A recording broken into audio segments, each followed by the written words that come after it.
ขอเสียงปรบมือเป็นกำลังใจให้ตัวเองนะคะคือปรบมือเป็นกำลังใจให้ตัวเองเพราะว่าเช้าวันเสาร์ที่ทุกคนนอนพักผ่อนปีคุมอยู่บ้านวีนะคะ อยู่ที่กรุงเทพเลยอยากไปลาวคนลาวน่ารักมากเนี่ยดูสิแล้วก็คนไทยแบบไนมากมากินข้าวก็ได้เพื่อนเยอะแยะ จะเหมือนกันทั้ง5 คนค่ะไม่เหมือนหรือว่าอะไร เราปฏิบัติกับเขาไม่เหมือนกัน ถูกต้อง เพราะเราไปกับเขาไม่เหมือนกันหรือสมมุติพูดถึงเสื้อผ้า มันก็จะมีแบรนด์ที่ไม่ได้ differentiate ในชุด กับสบายดีทุกคนตอนรับเข้าสู่ซ่องมุกดาสาวเสียงเฟืองแชร์แนลวันนี้เนาะมุกดากับสาวสาครก็คือนี่แหละคือจุดประสงค์ตั้งใจมากรุงเทพเนาะก็คือจะมาเฮียนนั่นเองทุกคนเนาะก็คือจะมาอัพความรู้นั่นเองวันนี้ก็จะเป็นอาจารย์คนไทยที่ว่าสอนมุกดากับมาลงโพสต์เนาะแล้วก็พากันมาเลยนั่นเองเนาะทุกคนเนาะเดี๋ยวเป็นอะไรไปเบิ่งภาพบรรยากาศนำกันก็ดีใจที่จะได้มาเฮียนอยู่ไทยเนาะก็คือ1 มื้อนั่นเองนะทุกคนเนาะฝากเป็นกำลังใจให้กับมุกดาและสาวสาครเด้อทุกคนตอนนี้ก็อยู่ที่ซอยสุขุมวิทนั่นเองทุกคนเนาะอันนี้ก็คือจะเป็นโรงแรมที่เพิ่นจะจัดการสอนนั่นเองเนาะเดี๋ยวจะหน่อยมุกดาก็จะขึ้นไปดูทางด้านในเด้อทุกคนแล้วก็ไปเบิ่งการเฮียนการสอนนำกันเนาะตื่นเต้นแฮงพี่น้อง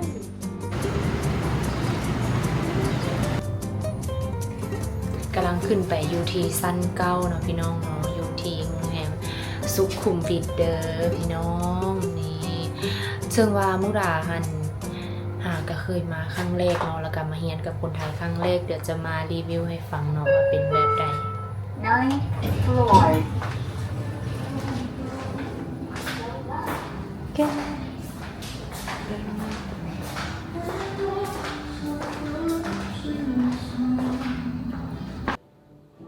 ว้าวบรรยากาศดีแห้งพี่น้องเดี๋ยวจะให้ทุกคนเบิ่งอยู่ฟากนี้น้ำกันเนาะอันนี้ก็น่าจะเป็นคอนโดเป็นอย่างต่างๆเนาะทุกคนเนาะเฮียนการตลาดเฮียนการเฮ็ดแบรนดิ้งเองต่างๆพี่น้อง เดี๋ยวน่าจะได้ความรู้หลายเลยเนาะกับพี่ๆคนไทยที่เพิ่นจะมาสอนกันนั่นเองเนาะพี่น้องอันนี้ก็บรรยากาศอยู่ทางข้างโรงแรมนะพี่น้อง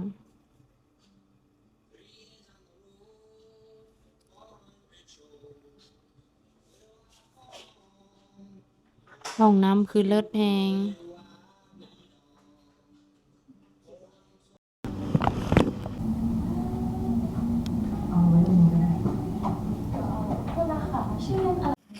นี่ทุกคนตอนนี้มูหลานกลับมาฮอดแล้วเนาะก็คือ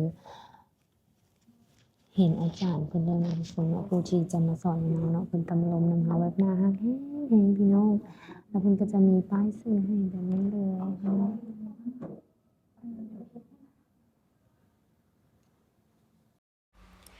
หลังจากที่มุกดามาฮอดก็เกียมพร้อมที่จะเรียนซึ่งว่าตัวนี้ก็แม่นมุกดาเทคคอร์สมาจะเป็นเรียนเกี่ยวกับการตลาด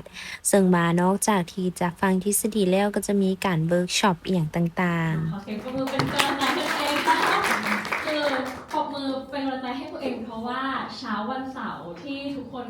นอนพักผ่อนปีคุมอยู่บ้านเราแต่งหน้าแต่งตัวสวยหล่อกันออกมาให้การตอบรับแล้วก็มาเรียนด้วยกันในคลาสวันนี้นะคะมีทั้งในส่วนที่เป็นครูสอนการตลาดที่ปรึกษาการตลาด และมีธุรกิจส่วนตัวของตัวเองด้วยนะคะทำโรงแรมรีสอร์ทร้านอาหารคาเฟ่แล้วก็ปั๊มน้ำมันอยู่ที่จังหวัดปราจีนบุรีนะคะอยู่แถวทางไปวังน้ำเขียว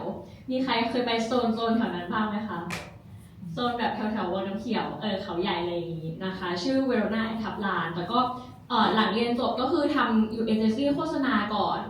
แล้วก็ไปทำธุรกิจของตัวเองนะคะตอนนี้ก็ยังทำอยู่แต่คือด้วยความที่ทำมาปีแรกก็คือเป็นปีที่มีโควิดเลยมันก็เลยทำให้แบบได้ learning curve เยอะมากในการสำหรับหลักสูตรที่ออกแบบมาในวันนี้แล้วก็ด้วยความที่อย่างที่บอกว่าทำธุรกิจเหมือนกันก็จะมีความเข้าใจหัวอกเนาะเข้าใจหัวอกคนเป็นเจ้าของว่ามันอาจจะมีปัญหาอุปสรรคหรือว่าคอนเซิร์นอะไรก็ตามในการที่เราอาจจะ เราและทีมเนี่ยสามารถทำได้บ้างไม่ได้บ้างหรืออะไรไอคอนเซิร์นเหล่านั้นนี่น่าจะผ่านมาเยอะมากๆแล้วก็คือทุกคนสามารถปรึกษาในส่วนเรื่องอื่นเหล่านั้นเท่าที่ดูจากป้ายชื่อนะคะแล้วก็ฟิลโฮเทลรีสอร์ทอะไรก็เยอะเนาะก็คิดว่าค่อนข้างเป็นประสบการณ์ตรงเลยนะคะเพราะว่าอย่างแบรนด์เสื้อผ้าก็เป็นคอนซัลท์ให้หลายๆแบรนด์เหมือนกันที่เราคุ้นหน้าคุ้นตากันในออนไลน์นะคะแต่ส่วนคนที่อาจจะไม่ได้มีแบ็กกราวด์ธุรกิจเหมือนกันจริงก็ไม่ต้องเป็นห่วงเลยนะคะเพราะว่าในหลักสูตรที่มีออกแบบมามันสามารถประยุกต์ใช้ได้เข้ากลางวันกันแล้วก็จะมาเรียนต่อหัวข้อที่4 ถึง 10ในช่วงบ่ายสิ่งสมมุติพูดถึงเสื้อผ้ามันก็จะมีแบรนด์ที่ไม่ได้ differentiate ในเชิงดีไซน์อะไรมากเราเน้นตลาดแมสจำได้เกี่ยวกับเราอันนั้นคือแบรนดิ้งของเราวันนี้ทุกคนลองกลับไปเล่นๆลองกลับไปถามไม่ต้องกลับบ้านก็ได้พักกลางวันก็ได้ เราลองถามเลย เพื่อนพ่อแม่นู่นนั่นนี่นะคะนึกถึงเรานึกถึงอะไร เช่น นึกถึงว่าเฮ้ยเราเป็นคนแต่งตัวเก่งเราเป็นคนขยันเราเป็นคนตรงเวลาเราเป็นคนใจดีอะไรก็ตามที่คนจะพูดถึงเราที่เป็นความรู้สึกที่เขามีกับเราค่ะอันนั้นแหละคือแบรนดิ้งของเราทีนี้มีคำถามให้ลองคิดตามคิดว่าคำตอบสมมติเราไปถาม5 คนในชีวิตคิดว่าคำตอบจะเหมือนกันทั้ง5 คนไหมคะไม่เหมือนเพราะว่าอะไรเพราะเราปฏิบัติกับเขาแบบไม่เหมือนกันหรือเปล่าถูกต้องเพราะเราปฏิบัติเขาไม่เหมือนกันหรือเราในแต่ละช่วงชีวิตก็จะมีความไม่เหมือนกันเนาะเช่นเพื่อนเราไปถามเพื่อนตอนอนุบาลเขาอาจจะจำว่าเราเป็นเด็กผมเปียเล่นหมากเก็บอะไรอย่างเงี้ยแต่ว่าเพื่อนที่ทำงานเขาอาจจะมองว่าเราแบบโอ้โหโซโปรเฟชชั่นอลอะไรอย่างเงี้ยหรือเพื่อนใหม่ที่รู้จักกันในวันนี้ก็อาจจะมองว่าเฮ้ยอันนี้เราดูนิ่งๆต้องแบบอะไรอย่างเงี้ยนึกออกไหมคะมันคืออันนี้พวกเนี้ยมันคือนี่ทุกคนตอนนี้แมนเฮาพักเที่ยงมากินข้าวเนาะทุกคนเนาะก็คือหลังจากที่เฮากินข้าวแล้วเฮาก็จะไปเรียนต่อจนฮอด 18 โมงนั่นเองเนาะพี่น้องนี่ทุกคนก็คือตอนนี้แมนเป็นเวลา 12 โมง12 โมง19 นาทีมากินข้าวกันพี่น้องอันนี้เพิ่นก็จะมีข้าวให้กินนำเลยเนาะทุกคนเนาะ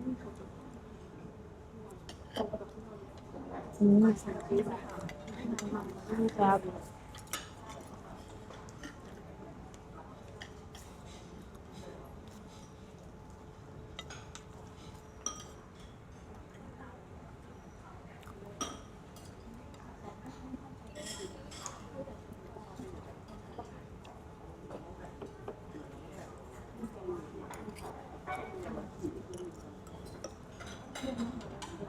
คือตัวนี้เนาะจะเป็นอยู่ทางด้านในของโรงแรมก็คือเป็นร้านไหนางนั่นเองเนาะทุกคนพี่น้อง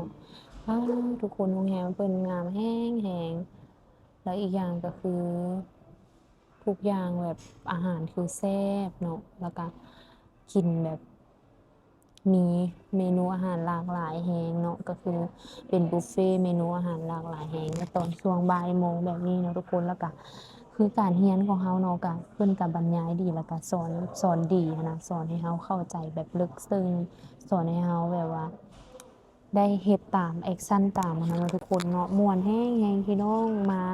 เรียนอยู่ไทยในมื้อนี้นะบอกได้เลยว่าคุ้มค่าสุดๆเลยพี่น้องขออนุญาตเอาแว่นตาออกมุกดาต้องใส่แว่นเนาะเพราะว่าสายตาสั้นนั่นเองเนาะทุกคนสั้นประมาณ200ประมาณนี้เนาะทุกคนเนาะก็เลยว่าต้องได้ใส่แว่นแล้วอีกอย่างก็คือเวลาที่ว่ามุกดาบ่ใส่แว่นหั่นน่ะมุกดาจะแบบบ่เห็นคนหั่นน่ะทุกคนเข้าใจล่ะเฮ็ดให้อยากวินหัวหน่อยนึงก็เลยใส่แหน่บ่ใส่แหน่พี่น้องฝากเป็นกำลังใจให้กับมุกดาแล้วก็สาวสาครเด้อขออนุญาตสัมภาษณ์สาวสาครสบายดี สบายดี เป็นอะไรได้มาเรียนที่ไทยในมื้อนี้คนไทยเขาเจ้าสอนเป็นแบบใดแบบความรู้สึก มาเรียนวันนี้รู้สึกว่าได้ประสบการณ์หลายอย่างแล้วก็คนสอนหั้นนะสอนเข้าใจง่ายแม่นละเอียดแล้วก็เข้าใจง่าย ถึงว่าเราจะมาแต่ลาวแม่นบ่มีพื้นฐานแล้วก็ถือว่าเข้าใจเลยแบบเข้าใจบ่ยากนะเข้าใจง่าย แล้วก็คนไทยแบบไนมากมากินข้าวก็ได้เพื่อน เยอะแยะ ใช่ แบบได้หมู่คนไทยอหย่างเนาะก็คือเพิ่นเป็นคนเฟรนลีแล้วก็เป็นคนที่เข้าคนง่ายแบบแล้วมาถามเนาะว่าเฮามาจากไสมาจากลาวว่าซั่นเพิ่นว่าโอ้มาจากลาวเลยหว่าเพิ่นก็ว่าซี้เนาะทุกคนแบบเขาเจ้าเฟรนลีแรงนะทุกคนเดี๋ยวจะถ่ายบรรยากาศการเรียนในช่วงตอนบ่ายโมงให้ทุกคนเบิ่งนำกันช่วงตอนบ่ายโมงก็สิเริ่มเรียนแล้วอีกจักหน่อยก็สิมีการเริ่มเรียนแล้วเดี๋ยวจะถ่ายบรรยากาศแล้วก็ตอนท้ายก็คือประมาณ18โมงนี่ก็เรียนแล้วนะทุกคนเนาะพี่น้องคนใดอยู่แถวสุขุมวิททุกคนคอมเมนต์บอกหมู่ดาได้เด้อหรือว่ามีจุดใดที่ว่าเป็นแบบบ่อนกินบ่อนเที่ยวอยู่กรุงเทพเนาะคอมเมนต์บอกหมู่ดาได้เด้อ เข้าเรียนภาคบ่ายก็จะเป็นช่วงปฏิบัติก็คือจะเฮ็ดให้เราเขียนแผนการตลาดแผนที่เราอยากจะเฮ็ดอิหยังต่างๆลงแล้วก็มีการนำเสนอตัวนี้เราจะได้เวิร์กช็อปกับเพื่อนๆก็คือได้เพื่อนทั้งพี่ๆคนไทยแล้วก็ทั้งหมู่เราก็คือเขียนลงไปเลยว่าเราต้องการอิหยังอยากได้อิหยังตามสิ่งที่ว่าเพิ่นสอนมาหลังจากนั้นเราก็มารวมกลุ่มกันแล้วจะมีการ ที่จะสนทนาแล้วก็นำเอาความคิดของแต่ละคนน่ะมาลงใส่ความคิดของเฮาแบบนี้เนาะซึ่งว่ามุกดาก็บ่ได้ถ่ายบรรยากาศตัวนั้นให้ทุกคนเบิ่งแต่อยากบอกทุกคนว่าคุ้มค่าสุดๆเลยในการมาเรียนแผนการตลาดในครั้งนี้เฮ็ดให้มุกดาเปิดโลกแล้วก็เปิดความรู้ของตัวเองหลายๆอย่างเนาะทุกคนตอนนี้ก็คือเป็นเวลาที่ใกล้จะฮอดโมงเลิกแล้วเนาะก็คือพักเบรกกันน้อยหนึงเนาะพี่น้องในนี้อยู่ทางด้านหลังเพิ่นก็มีการไปพักเบรกแล้วก็เกียมเข้ามาเรียนต่อเนาะทุกคนฝากเป็นกำลังใจให้กับมุกดาเด้อเบิ่งในอยู่ทางฝั่งนี้ก็คือเป็นแบบนี้เลยเนาะมีตึกหลายแฮงพี่น้องแล้วก็ได้ความรู้หลายแฮงๆๆๆเลยเนาะพี่น้อง ฉันจะคุยรู้เรื่องแล้วเนี่ย นี่ทุกคนหมู่ด่ามาพ่อหมู่อยู่ที่ประเทศไทยทุกคนน่าฮักแฮงแล้วก็เพิ่นก็มาเรียนการตลาดคือกันเนาะนี่เลยทุกคน สวัสดีค่ะ ชื่อวีนะคะ อยู่ที่กรุงเทพเลยใช่ไหม อยู่ที่กรุงเทพเลย เป็นไงบ้างตอนนี้แบบเรียนแล้วใกล้จะเสร็จแล้ว เรียนแล้วก็รู้สึกว่าดีนะ ใครที่แบบว่าอยากที่จะมาแบบเพิ่มความรู้เรื่องแบบว่าการตลาดเรื่องมาร์เก็ตติ้งมาได้เลยนะ ที่นี่เขาก็สอนดีนะเธอใช่ไหมดีปะ ใช่ เออ ใช่แล้วเธอเคยไปเที่ยวเวียงจันทร์ไหม ยังไม่เคยแต่เคยไปแต่ริมโขงอยากไปมาก จริงเหรอ อยากไปลาวคนลาวน่ารักมากเนี่ยดูสิ เธอเคยชิมเบียร์ลาวไหม ชอบมาก ใช่ไหม เบยลาวเบยลาว นี่ ชอบ ทุกค มาก นฝากไว้ก็แล้วกันเนาะถ้าหากว่าสวีเนาะเราไปเที่ยวเวียงจันทร์พาเราเที่ยว เวลคัมด้วยนะคะ เย้เพื่อนใหม่ของมุกดานะคะทุกคน ยินดีที่รู้จักนะคะ ติดตาม เหมือนกัน ด้วย ค่ะ บ๊ายบาย เดี๋ยวขึ้นไอจีให้ได้เนาะ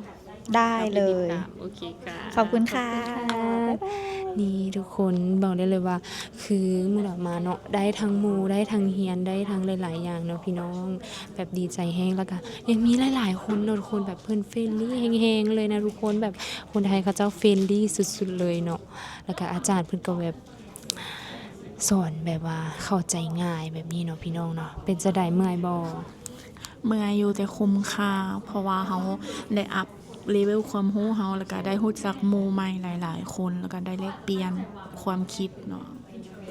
นี่ทุกคนเหียนคาบสุดท้ายแล้วหลังจากที่เฮาพักเบรกไปคาบนี้ก็จะเป็นจุดสำคัญที่สุดเลย แล้วก็อยากบอกว่าการที่มุกดามากรุงเทพครั้งนี้คือจุดประสงค์หลักที่มุกดามาก็แม่นการมาเรียน เพื่ออัพความรู้ของตัวเองให้มันดีขึ้น เพราะว่ามุกดาก็อยากพัฒนาตัวเองสำหรับไผที่ว่ามีคอร์สอีหยังต่างๆ อยู่ทางประเทศไทยที่น่าสนใจก็คอมเมนต์บอกมุกดาได้เด้อเทื่อหน้าเนาะมุกดามามุกดาจะได้ลงคอร์สไว้เรียนแบบนี้เลยทุกคน ถ้าไผชมมาฮอดจุดนี้คอมเมนต์บอกมุกดาได้เด้อทุกคนเลยแล้วเฮาก็เรียนแล้วเนาะแล้วก็หมดมื้อนี้เนาะก็ถือได้ว่าได้ความรู้ได้อีหยังหลายๆอย่างเนาะแล้วก็ขอบใจหมู่คนไทยได้ทั้งหมู่ได้ทั้ง